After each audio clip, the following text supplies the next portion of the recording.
When my father died, I thought the hardest part would be saying goodbye. I was wrong. 3 weeks after the funeral, I was sitting in a lawyer's office when a woman named Marin Bell slid a folder across the desk. Your father left you the house. I opened the folder. The property was worth just over $2 million. I stared at the number. My father had never talked about owning a house like that. As far as I knew, he had lived in the same modest home for 20 years. I asked Marin where the property was. She gave me an address. I recognized the town immediately. It was a quiet coastal community where my father had taken me once when I was a child. I barely remembered the trip. Then Marin said something that changed the entire conversation. You're the legal owner. I felt relieved. Then she added, but you cannot sell it. I looked at her. Why? She folded her hands on the desk. Because your father placed a condition on the inheritance. What condition? You have to live in the house for 1 full year before you can make any decision about the property. I laughed because I thought she was joking. She wasn't. I asked why my father would do something like that. Marin looked at me carefully. He believed you would understand after living there. Understand what? She didn't answer.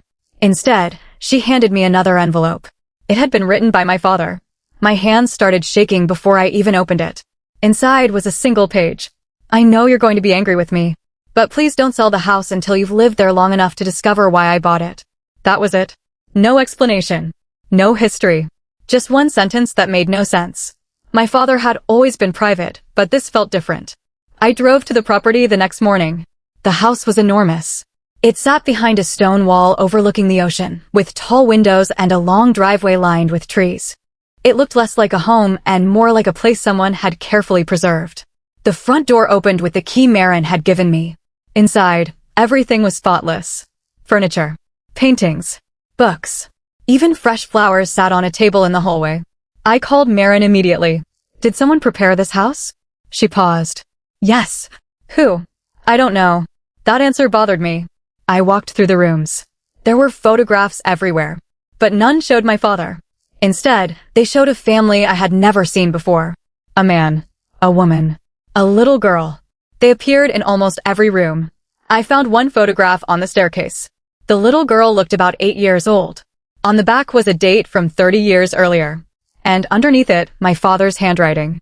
Promise kept. I stared at those 2 words. What promise? I searched the rest of the house. In the study, I found a locked cabinet. The key was taped underneath the desk. Inside were old property documents, the original purchase agreement, several bank records, and a handwritten list of names. The first name was my father's. The second was unfamiliar. The third was crossed out. I recognized the fourth. It was my mother's name. My parents had been divorced for years. She had never mentioned this house. I called her. She answered immediately. When I told her the address, she went silent. Then she asked, "Did your father leave you that house?" "Yes." She took a long breath. "Then he finally decided to tell you." "Tell me what?" She said she couldn't discuss it over the phone. I asked her to come to the house. She refused. "Whatever you do, don't let anyone convince you to sell it." I asked why. She whispered, "Because that house isn't really an inheritance." "What is it?" She paused. "It's a promise your father made 30 years ago." The call ended. That night, I couldn't sleep. Around midnight, I heard a car stop outside. I looked through the upstairs window. A black SUV was parked at the gate. A man stepped out. He didn't approach the house. He simply stood there looking at it. Then he looked directly at my window. A few seconds later, he got back into the SUV and drove away. The next morning, I found an envelope beneath the front door. There was no stamp, no name, only one sentence written across the front. You inherited the house, but you didn't inherit the reason. Inside was a photograph. It showed my father standing beside the same little girl from the staircase. But there was something written on the back. A date. And beneath it, the day your father promised to protect her. I looked at the photograph again. The little girl was wearing a necklace. I recognized it. I had seen that necklace once before, in a photograph from my own childhood. And suddenly I realized something terrifying. The mystery wasn't about why my father owned the house. It was about why he had kept this girl connected to our family for 30 years. I couldn't stop looking at the photograph. The little girl was standing beside my father, smiling at the camera. Around her neck was the same silver necklace I remembered from an old photograph of myself. I searched through my childhood albums that evening. After nearly an hour, I found it. I was 6 years old, standing beside my father at a family picnic. Behind us was a woman I didn't recognize. And beside her stood the same girl. Her name was written on the back. Saren Vale. I had never heard that name before. I called my mother again. This time, she answered. Mom, who is Saren Vale? There was a long silence. Then she said, where did you hear that name? I told her about the photograph. She sighed. Your father made me promise never to tell you. Tell me what? That Saren was the reason your father bought that house. I sat down. Who is she? My mother hesitated. She was the daughter of someone your father knew. Who? Your father's business partner. That surprised me. My father had always told me he built his career alone. Apparently, that wasn't true. My mother explained that 30 years ago, my father and a man named Calder Vale had owned a small company together. Calder disappeared after the company collapsed. Saren was only 8 years old at the time. My father had promised Calder that he would look after her if anything happened to him. I asked what happened to Saren's mother. My mother said she didn't know. But according to my father, Saren had been placed with relatives. I asked why my father had bought a $2 million house for her. He didn't buy it for her, my mother said. He bought it to keep a promise. That answer made no sense. I decided to visit Maren the next morning. I showed her the photograph. She studied it carefully. Then she opened a second file. There is something your father didn't tell you. What? The property wasn't originally purchased in his name. I looked at her. It belonged to Calder Vale. My heart started beating faster. Maren explained that Calder had owned the house before he disappeared. My father bought it years later through a complicated series of transactions. But there was one condition in the original agreement. If Saren ever returned, the property would belong to her. I stared at the document. Then why did my father leave it to me? Maren shook her head. I don't know. I asked her whether Saren was still alive. She looked away. I believe so. Where is she? That is something your father specifically instructed me not to tell you. I couldn't believe it. My father had been dead for weeks, yet he had somehow managed to leave me a puzzle with rules I couldn't understand. I returned to the house. This time, I searched every room. In the library, I found a loose floorboard beneath a bookshelf. Underneath was a small wooden box. Inside were 3 things. A key, a photograph of Saren as an adult, and a handwritten note from my father. She's closer than you think. I stared at the photograph. Saren was no longer a little girl. She was a woman in her late 30s, standing outside a restaurant. I looked at the date. The photograph had been taken only 4 months earlier. Someone had known where she was. I turned the photograph over. There was an address. I drove there that afternoon. It was a small bookstore on the other side of town. A woman was standing behind the counter. She looked at me for a few seconds. Then her eyes moved to the photograph in my hand. You're his son. I froze. Do you know my father? She nodded. My name is Saren. I couldn't speak. She stepped out from behind the counter. I wondered when you would come. I asked her why she had disappeared from my father's life. She looked toward the window. I didn't disappear. What do you mean? Your father asked me to stay away from you. Why? Because he was trying to protect you. I felt frustrated. Protect me from what? She didn't answer immediately. Instead, she asked, did he leave you the house? Yes. She closed her eyes. Then he must have finally decided you were ready. Ready for what? Saren looked directly at me. To learn what really happened to my father. She told me Calder hadn't simply disappeared. He had left behind evidence that could have changed everything about my father's life. And my father had spent 30 years protecting it. I asked what the evidence was. Saren said she didn't know. But I know where he hid it. Where? She looked at me. Inside the house you just inherited. I remembered the locked cabinet. The photographs. The documents. The strange list of names. I asked her what I was supposed to find. She reached into a drawer and handed me an old brass key. This opens the room your father never wanted you to see. I looked at the key. It was identical to the one I had found in the wooden box. Then Saren said something that made my heart stop. There are 2 houses. What? Your father only wanted you to believe there was one. She explained that the property had an older structure hidden beneath the main house. Not a basement. Not a storage room. A second residence built decades earlier. And according to Calder's records, someone had been living there until very recently. I asked who. Saren looked at me. Your father. I couldn't understand. My father lived there? No. She lowered her voice. Someone who claimed to be your father. I couldn't move after Saren said those words. Someone who claimed to be my father? She nodded. I don't know exactly who he was. Your father never told me. I asked her how someone could have lived beneath the house without me knowing. She said the second residence had its own entrance on the far side of the property. It had been sealed for years, but Calder's old records showed electricity had been used there recently. I drove back to the house with Saren following behind me. We walked around the property until we found an overgrown stone path behind the garage. At the end was a small wooden door covered with vines. The brass key opened it. Behind the door was a narrow staircase leading underground. The air smelled like old paper and cedar. At the bottom was a small apartment. There was a kitchen, a bedroom, a desk, and shelves filled with books. Everything looked recently used. A coffee cup sat beside the sink. A coat hung behind the door. Someone had been living there. Then I noticed the photographs. There were dozens of them. My father at different ages. My mother. Saren. Me as a child. And one photograph that made me stop. It showed my father standing beside a man who looked almost exactly like him. Same height. Same dark hair. Same smile. But this man was older. On the back were 4 words. He knows about you. Saren picked up another photograph. This is Calder. I looked at her. That isn't my father? No. She turned the photograph over. It's his brother. I had never heard my father mention a brother. His name was Oren. Saren explained that Oren had disappeared shortly before Calder did. My father had always claimed he was an only child. Another lie. I searched the desk. Inside a drawer was a notebook. The first pages were written by Calder. He described a dispute with my father and Oren over their business. Then the entries became more personal. Calder believed someone was changing financial records and moving company assets without permission. He suspected Oren.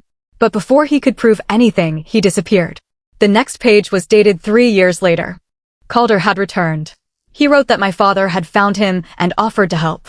But Calder didn't trust him anymore. The final entry was only one sentence.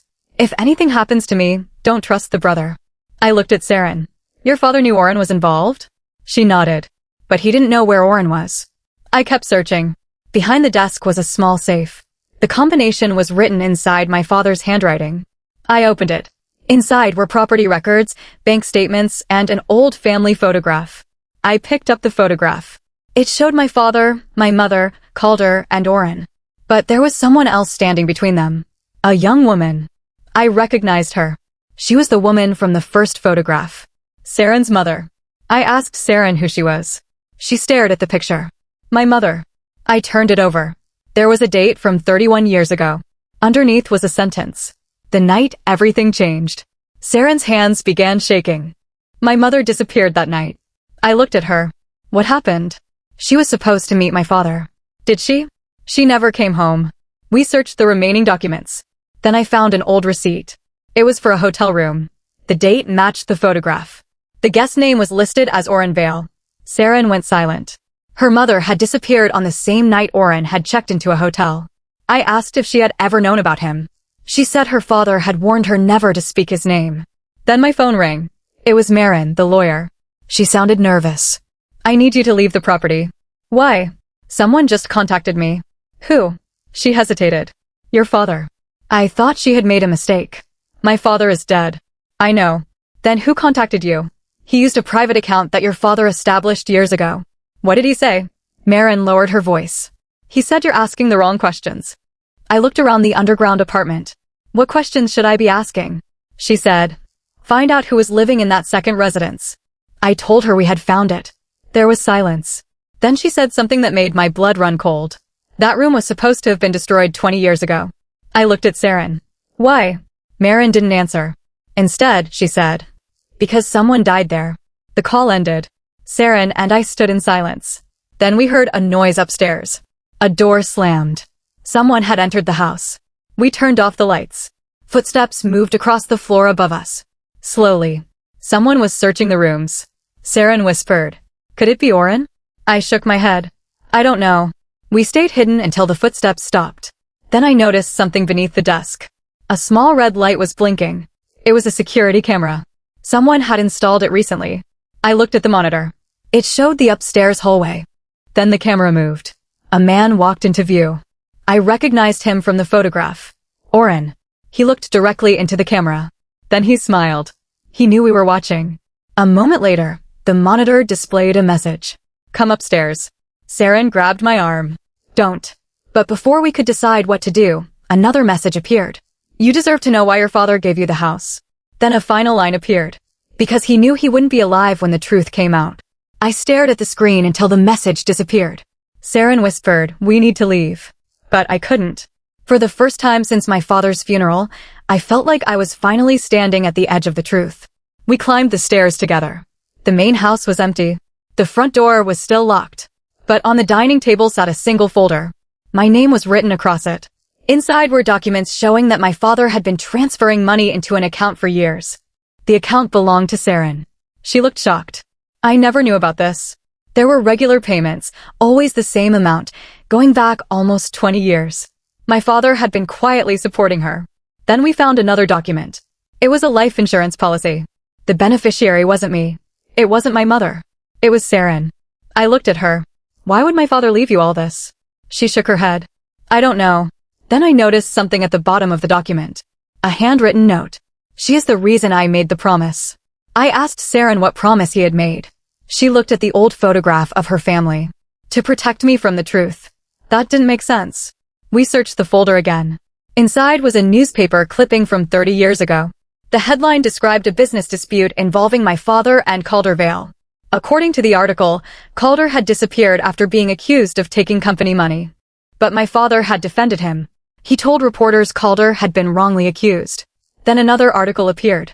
This one was never published. It claimed someone had secretly moved millions of dollars through accounts connected to the company. The money had never been recovered. I looked at Saren. Could this be why your father disappeared? She nodded. Maybe. Then we found a handwritten list of account numbers. One belonged to my father. Another belonged to Oren. The third belonged to someone named Elian Cross. Neither of us knew who that was. We took the documents to Marin. She looked at the account information and immediately recognized the name. Elian Cross was your father's financial advisor. I asked where he was now. She said he had retired years ago. Is he alive? Yes. Where does he live? Marin gave us an address. We drove there that afternoon. Elian was an older man living alone in a small house near the coast. When I showed him the documents, his face changed. I wondered when someone would finally come looking. I asked what happened 30 years ago. He told us my father and Calder had discovered that someone was secretly moving money from their company. They suspected Oren. But the evidence disappeared before they could prove anything. Then Calder vanished. My father spent years trying to find him. I asked if Calder was alive. Elian looked at Saren. I believe he was. Saren stepped forward. You knew my father? Yes. Where is he? Elian sighed. He came to me once. When? About 15 years ago. Saren looked stunned. What did he say? He said he was afraid of someone. Oren. Elian shook his head. No. Then who? He looked at me. Your father. I couldn't believe it. My father had spent decades telling everyone he was protecting Calder. But Calder had apparently been afraid of him. Elian explained that Calder believed my father had discovered the truth about the missing money but was keeping it hidden. He didn't know why.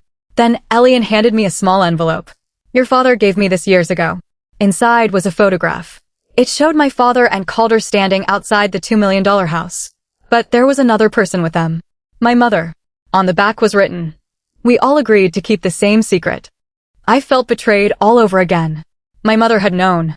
I called her. This time, she answered. Mom, you knew Calder was alive. She didn't deny it. Yes. Why did you lie to me? Because your father asked me to. What secret were you protecting? She was silent.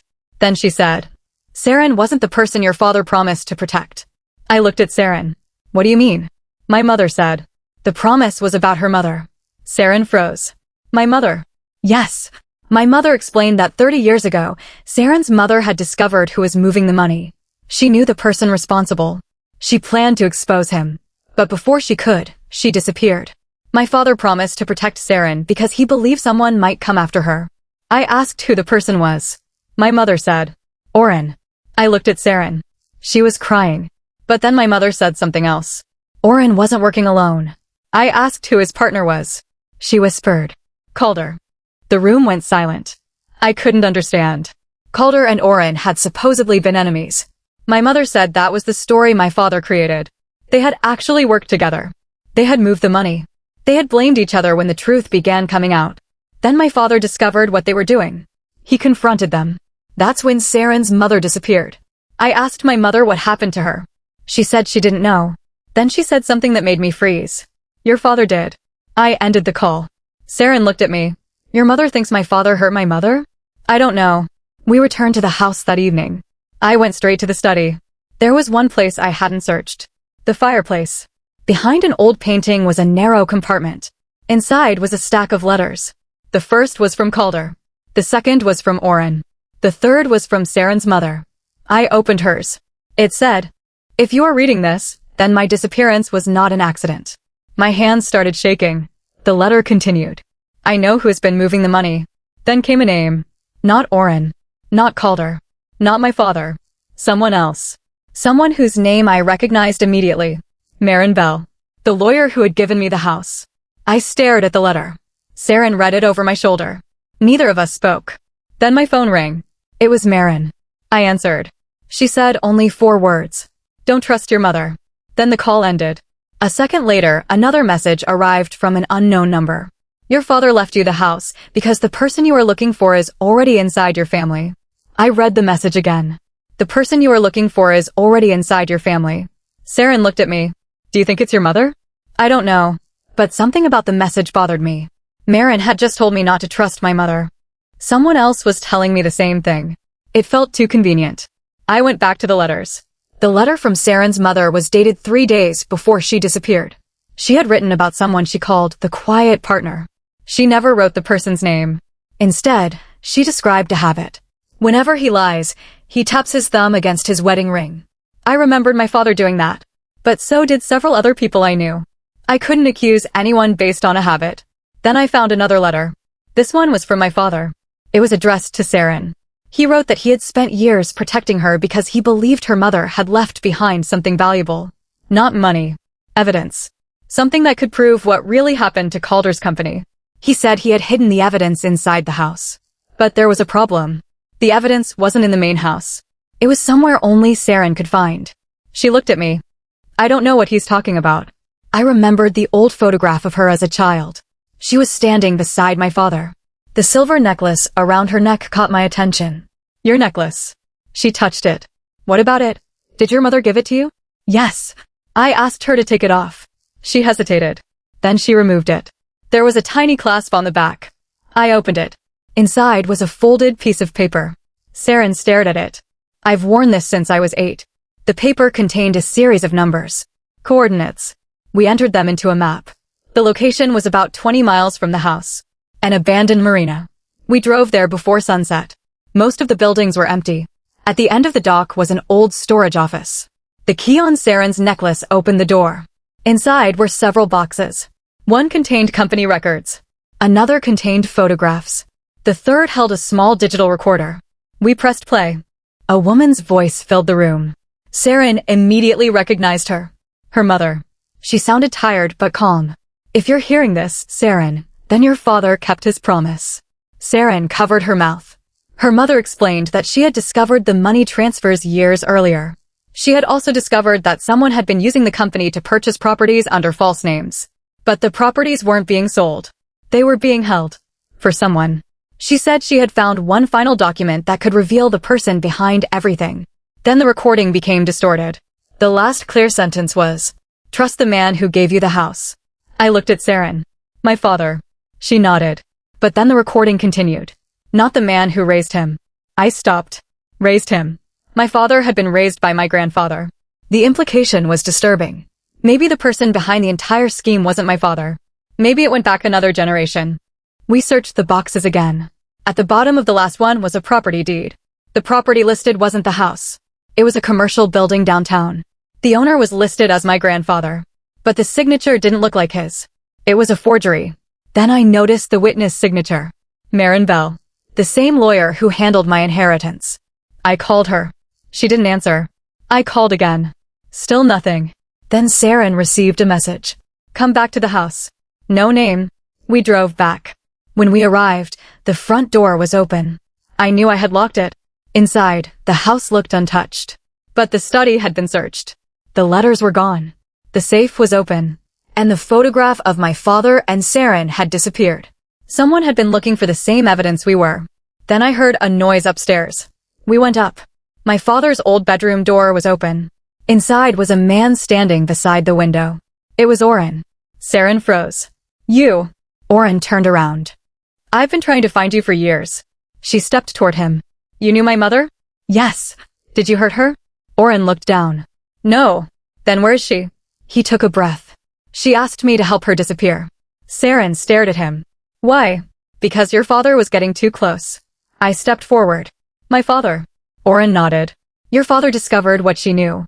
What did she know? Oren looked at me. That the house wasn't bought for you. I frowned. What are you talking about? He said my father had purchased the property as a hiding place.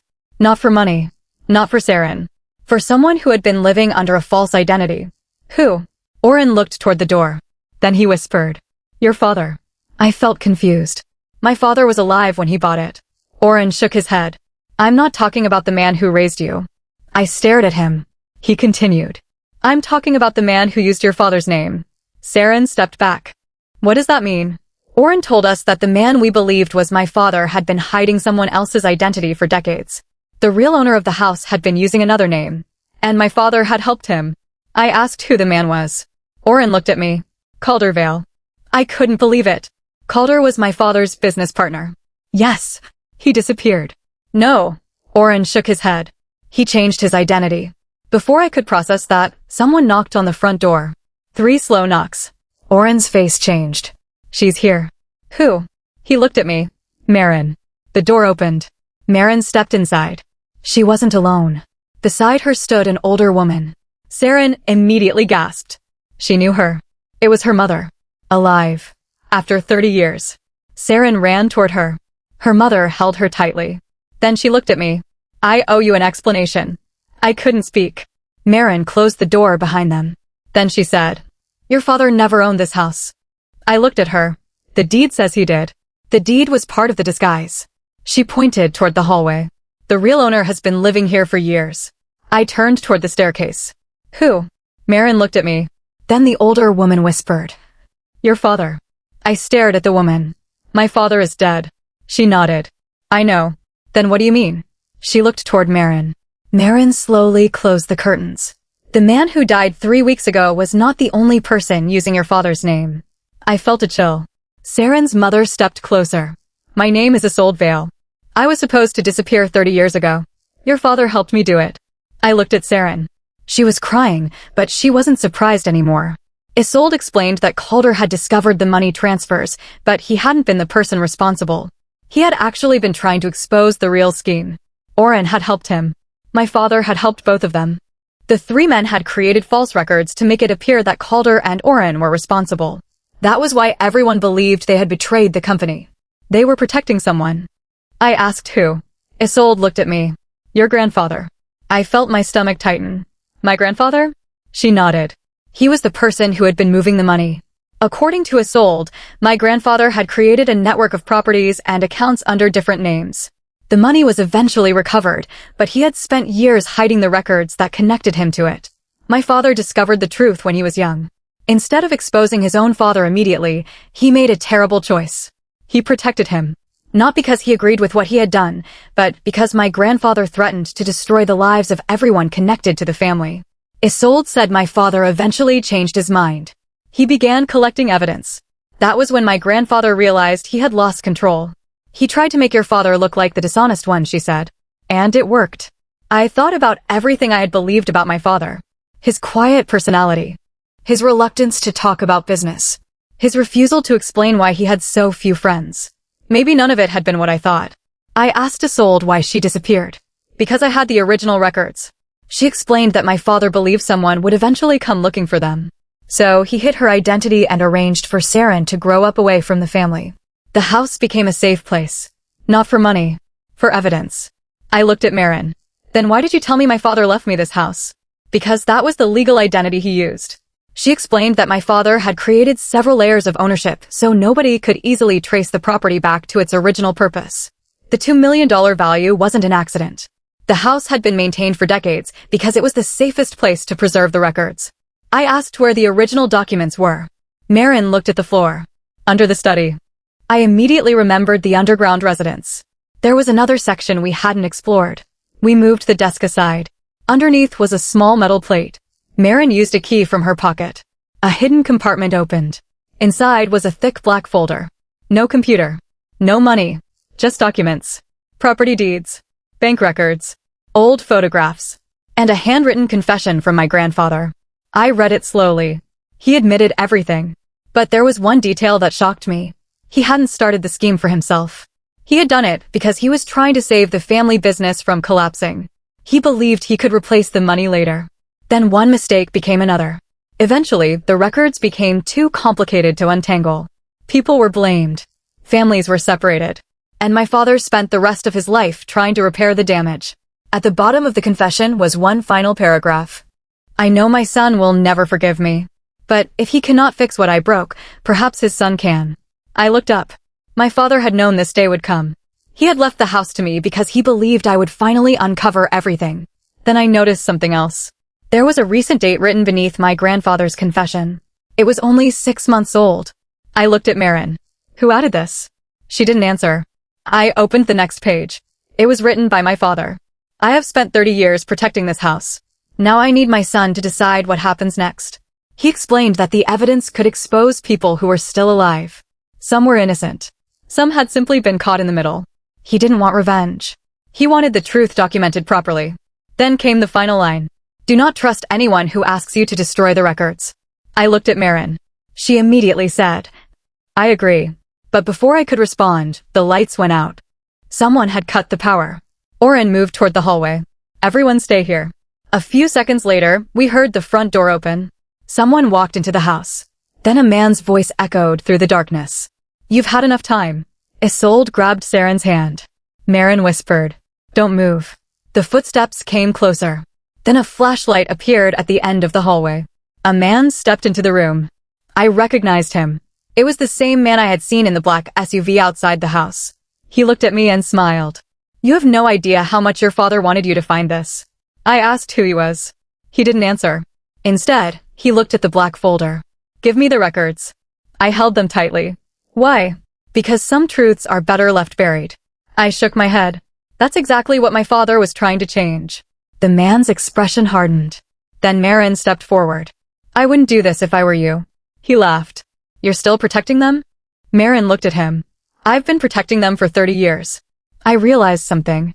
Marin hadn't been working against us. She had been protecting the entire family. The man took another step. Then Oren switched on a second flashlight from behind him. The room filled with light. And standing beside Oren was another person. My father. Not a photograph. Not an old recording. A living man. He looked older than I remembered. But it was him. The man who had raised me. The man I had buried 3 weeks earlier. I couldn't speak. He looked directly at me. I am sorry. I couldn't say anything. My father stood in front of me alive. The man beside him looked confused. Then my father said, the person you buried 3 weeks ago was my brother. I felt like the room had stopped moving. My brother. He nodded. His name was Oren. I looked at the other man. The man from the SUV. He suddenly tried to move toward the door, but Oren blocked him. My father continued. 30 years ago, Oren and I switched identities for a short time. It was the only way we could protect Calder and Isolde. I looked at Saren. She was crying. So my father was actually alive? Yes, my father said. Why did you let me believe you were dead? Because someone had discovered where you lived. I couldn't risk them finding out that I was still alive. He explained that the funeral had been real, but the person in the casket had been Oren. Oren had agreed to take his place because he knew the investigation was finally reaching the people who had been hiding the truth. The man in the room suddenly spoke. You should have stayed hidden. My father looked at him. You should have stopped years ago. I asked who he was. My father finally gave me the answer. His name was Dorian Cross. He had worked with my grandfather and had spent decades protecting the old financial records. He wasn't trying to steal the documents for money. He wanted to prevent them from exposing several families who had quietly benefited from the old arrangement. Dorian believed keeping everything hidden protected everyone. My father believed the opposite. He believed the truth should come out, but carefully. I asked why he had left the house to me. He looked at me. Because I couldn't keep making decisions for you. He explained that the inheritance condition had been intentional. He wanted me to live in the house long enough to understand what it represented before deciding what to do with the records. The $2 million property wasn't a reward. It was responsibility. I opened the black folder again. Inside were enough documents to prove everything. But there was one final page. It was a letter addressed to me. My father's handwriting. If you're reading this, then you know the truth about our family. You also know that hiding information can protect people for a while, but eventually it becomes another kind of burden. I looked at him. Why didn't you just tell me? He smiled sadly. Because you deserved a life that wasn't built around our mistakes. That was the first time I understood him. He hadn't kept the truth from me because he didn't trust me. He had kept it from me because he wanted me to have a normal childhood. I asked what would happen now. My father said the documents would be given to independent investigators.